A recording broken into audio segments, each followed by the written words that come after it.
Hello everyone and welcome to Retrospective. My name's Alex and you're watching episode 3. If I were to ask you which first-person shooter you played the most when you were a dumb 15-year-old, the answer might either be one of the Call of Duty games or one of the Halo games, specifically 2 and 3, right? Same here. I started on Call of Duty and moved to Halo shortly thereafter and was blown away by everything about it. The story, the gameplay, the level structure, even the throwaway dialogue between soldiers. For a good number of years, Halo 3 was my game. I'd play it nearly every day with friends, but as the years went on and further releases, ODST and Reach only served as padding, while still valid entries, to the story, and for me, didn't improve the gameplay. I was left waiting for a proper sequel to Halo 3's near-perfect finishing act.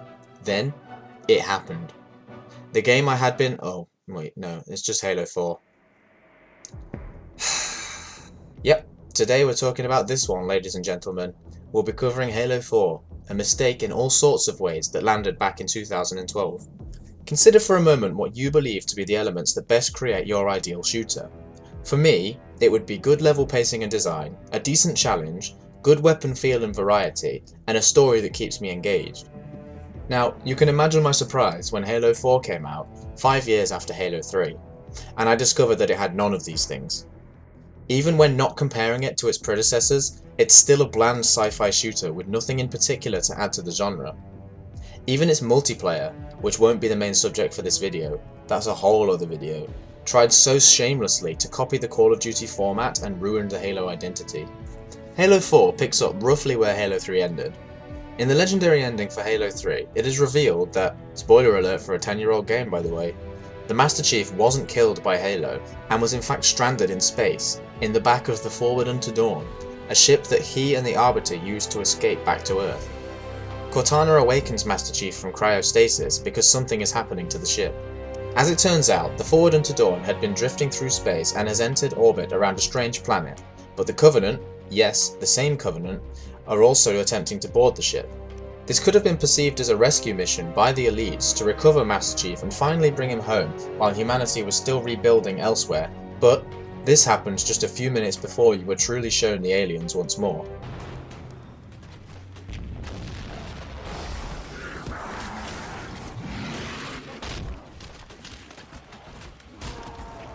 I thought we had a truce with the Covenant. Now, in the latter part of Halo 2 and all of Halo 3, an alliance is formed between humans and elites, who served as the main driving force between humanity's enemy, the Covenant, after they were betrayed by their leaders. Humans and elites shared a common goal, and it served to form a bond between them that, at the end of Halo 3, looked like it was going to last. But with no reason whatsoever, the elites are bad again. What? Halo 5 doesn't do anything to make me feel this is okay, as it pits the evil elites as a cult that broke off from the Arbiter's crew for the purity of the Covenant, or something like that. Anyway, sticking strictly to Halo 4, this isn't given much of an explanation other than A lot can happen in 4 years. which really doesn't help matters. It so shamelessly crumbles everything that was achieved by Halo 3, and kind of insults the fans of the previous games by saying, haha, your efforts were all in vain. 343 Industries could have used the absence of an evil Covenant force to create and flesh out a new race of beings that would act as the main antagonists of the new saga. Oh wait, they did that too. And man are they stupid. I'll get back to these in a minute. So, after Master Chief does his stuff and fights the Covenant, again, he launches a missile into their flagship which causes the planet to open up and suck everything in. Master Chief gets sucked in and reawakens once again, and it is at this point that it is revealed that Cortana has something wrong with her. Later on, it is explained that this is what she refers to as rampancy, or to put it simply, degradation or dying for human-built AI. The game is actually trying to pull the old age card. Cortana, an AI that survived countless battles and even remained in a ship that became completely overridden by the Flood, a parasitic lifeform that can take over living tissue and has been shown to corrupt AI as well, is now dying. This plot point seems so out of place for a game like Halo, where it almost seems like Master Chief and Cortana are invincible, and will overcome everything. It puts a huge dent on the duo's combined persona and humanises characters that were doing fine without it, which allows me to move on to my next point. Halo 4 tries to bring more emotion to the series, but it does so in a way that makes Master Chief, a super soldier bred only for killing and protecting humanity, weak, to put it simply. I understand that Halo Reach also tried to be emotional, but considering the fact that we already knew the end of that game from the start, we knew it was going to be a dark tale of defeat. But Halo 4 is following the dramatic elimination of two very dangerous threats, a great victory, and the heroic return of the series' protagonist. It shouldn't be a sad tale of aging, but a triumphant story about two great warriors returning. After all, the series was dubbed the Reclaimer Saga by its creators, but instead it's more the Lost Saga. Nothing has really been reclaimed, as it were. If he was an average soldier, I could understand if they wanted to play this card, as it works well with soldiers with an unaltered mental fortitude, like the representation of PTSD in Spec Ops: The Line.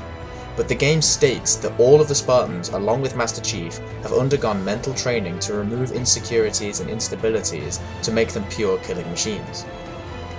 It was shown in previous Halo games that Master Chief had some attachment to Cortana, promising to rescue her at the end of Halo 2 and following through in Halo 3, but it was never done in a way that becomes obtuse and irritable. Now, moving back to a point I made earlier about 343 Industries creating a new enemy race. They're called Prometheans and are essentially an army created by an ancient race in the Halo universe known as the Forerunners, creators of the deadly Halo rings and various other technologies, as well as humanity. This is all well and good having another race. After all, in the earlier Halo games there were always two, the Covenant and the Flood. However, they are all but well conceived. From a design, story and mechanical standpoint, they are all flawed. I struggle to find anything that I can use to make them seem like a worthy entry in the series. They come in three variants: Knights, Watchers and Crawlers. Mechanically speaking, Knights are a mess. They're broken on harder difficulties because of the way other Prometheans are designed to function with them, namely the Watchers. If fighting a Knight, and it is accompanied by a Watcher, the player is forced to prioritise dangers in the worst of ways. Naturally, the player will want to defend themselves against the bigger threat, as the Watchers are only equipped with the nearly useless bolt shot, a very weak pistol, and attack the Knights until it dies. But having a Watcher allows it to survive grenades, as the Watcher can catch and throw them back at the player, and have extra protection from a barrier that the Watchers can project onto them. This causes a problem, as most Knights are either equipped with a light rifle, a mid-range scope weapon, or a scattershot, a shotgun. Now, on Legendary, the Knights have so much life and deal so much damage that it takes a very cautious approach to dealing with them, as the scattershot will one-shot the player, and the light rifle will take off large quantities of life whilst the Knight is hiding away. There's a weapon called the Binary Rifle, which can kill all enemies on Legendary in one hit, apart from the Knights. I could understand if the Knights were designed to function as Promethean hunters, but they're not. They're simply the Promethean elites, so they shouldn't have so much health. This is where the problem arises. If the player takes one moment of caution, the Knights can and will teleport away and regain their shields. Yes, the Knights can teleport short distances as well, which makes fighting them annoying, as they never stay centered and will just retreat. This can be compared to how Grunts try to run for cover, but they are slow and usually cower in open spaces instead. Finally, as if this all wasn't a problem already, Fallen Knights can be regenerated. As if it wasn't bad enough having to defeat an already broken enemy, the Watchers can bring it back to life for round 2. The only comparable instance of major unfairness in previous Halo games would be the Jackal Snipers from Halo 2, that always manage to hit the head of the character, and tend to hide away and only pop out to shoot and kill. However, they don't have shields and can't teleport, one shot to the head will kill them, and they are relatively slow on the trigger. Crawlers are bipedal Prometheans which usually move around in a pack, and prefer to fight CQC, which is very dangerous in Halo. In a way, they're similar to Jackals, apart from the melee attacks, and they have a range of weapons that include the bolt shot, suppressor, an SMG, the light rifle, and the binary rifle, an extremely dangerous sniper rifle that will disintegrate anything on touch, apart from the Knights. They're so annoyingly in your face that the player never has time to think, and this often leads to other variants moving in for the kill. Okay, I won't spend too much time here, but the antagonist, the Didact, is a being that is given no real character. He's never really explained, and his motives boil down to, "I'm evil and I want to subjugate all humanity." It really leaves the player with no higher motive to kill him other than he's evil. In Halo 2 and 3, the Prophets were at least given a reason to be killed, and the Flood was also the same, but the Didact isn't given anything really to work against him other than his evil. I know this could be okay in some people's eyes, but for me, I prefer my villains to be more fleshed out and interesting. Now then, we're moving on to the level design, and boy is it bad. For the most part, Halo 4 consists of levels mainly comprised of grey corridors and rooms that at times almost seem copy-pasted throughout various levels. Because of this, the levels give the impression that they're just being repeated until the game is over, and this may cause players to either lose interest because of lack of visual stimulants, or stop playing because they don't like fighting in narrow corridors. I'm aware that the game does contain different areas, but they're so few and far between the grey that it is almost forgettable. In previous Halo games, the player was fighting in open areas with a few tunnel sections, which allowed them to tackle situations from a variety of angles, but Halo 4 removes this by having bland, narrow levels. Even the more open level, Reclaimer, is designed poorly. It does have a drastic change in structure, but is torn apart by lengthy and extremely boring mammoth riding sections. The mammoth moves at a snail's pace and limits freedom completely, as the player is required to stay on it. Comparing this to Halo 3's The Ark, which is the same in theory, Bungie executed the giant desert level much more poetically. Here is a short breakdown of each. The Ark on Halo 3. Cutscene. Walk through cave into sniper section, which you can tackle in multiple ways. Fight some hunters. Another sniper section. Vehicle combat. Destroy AA wraiths. Forward onto door and flies in. Lots of tanks. Another vehicle battle. Go inside. Turn on bridge. More vehicle battles. Scarab fight. Short indoors section. Level end. Next, Reclaimer. Cutscene. Walk through cave. Talk to Captain Boring. Stay on Mammoth. Fight on Mammoth. Rescue downed Pelican crew with a small gunfight. Return to Mammoth. Destroy 3 generators. Wait for Mammoth to slug to checkpoint. Destroy Big Gun by pointing laser at it for 2 seconds. Destroy New Covenant dropship. Ship slowly blows up. Back on Mammoth. Want to take vehicle on Mammoth. Won't let me. Mammoth stops. Again. Melodrama! Finally off Mammoth. Back to boring Halo 4 levels. Lots of suicide grunts. Prometheans. Back to grey levels with nothing to do. Cortana goes missing. Still nothing to do. Finally some action. Big vehicle battle. Oh, it's over in 3 seconds. Which sounds more interesting? The levels within Halo 4 could be compared to the library from Halo 1, which consisted of grey, copy-pasted environments. This level is considered by many to be at the low point in the game, as the level itself is uninspired when compared to the rest of the game, but given that this was the first in the series, and made in 2001 with the Xbox's limited technology, it is somewhat forgivable. This is not acceptable in 2012, and especially after 2, 3 and Reach managed to give us some amazing environments. I asked my friend, the one present in the co-op footage, who studied game design with me at university, for his opinion, and he had this to say. Halo 4's art direction looks like the bastard love child of the brown shooters of its day, and a vague attempt at neon futurism, a la Deus Ex Human Revolution and similar titles. I can only think of one level that is boldly different to each other, Infinity, which offers a jungle to explore, but the level is still plagued with the other problems that Halo 4 has in its levels, in that it is not open enough and it is still restricted to almost exclusively tight corridors. My friend also commented on this, stating, what set pieces are included are about as bland as they come. Standoffs against waves of boring enemies with turrets while an AI struggles to hack a door were largely ridiculed when Gears of War did them, and that was years before Halo 4 stumbles bleary-eyed and drooling slightly through the same tracks, in reference to the defense section of Infinity. It ought to have known better. Halo 4 feels like it was designed by interns who love Halo, but have a poor understanding of why it's good.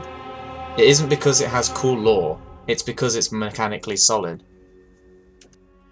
First, there were items in Halo 3, such as the bubble shield. Then, Halo Reach brought us armor abilities, and it was one of the new features that tore the fanbase down the middle, and had a drastic change on the gameplay. For the most part, I only found myself using the sprint ability because I hated all the others. So, as was natural I suppose, 343 Industries built upon the idea and created some new abilities.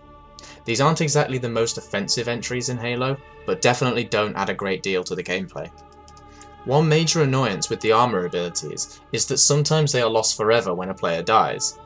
This wouldn't be a massive issue if in some cases they weren't almost required to pass certain points within the campaign. This only applies to co-op play because the player can respawn rather than revert back to a checkpoint. In the level Infinity, there is a section in which the player must see enemies through dense fog.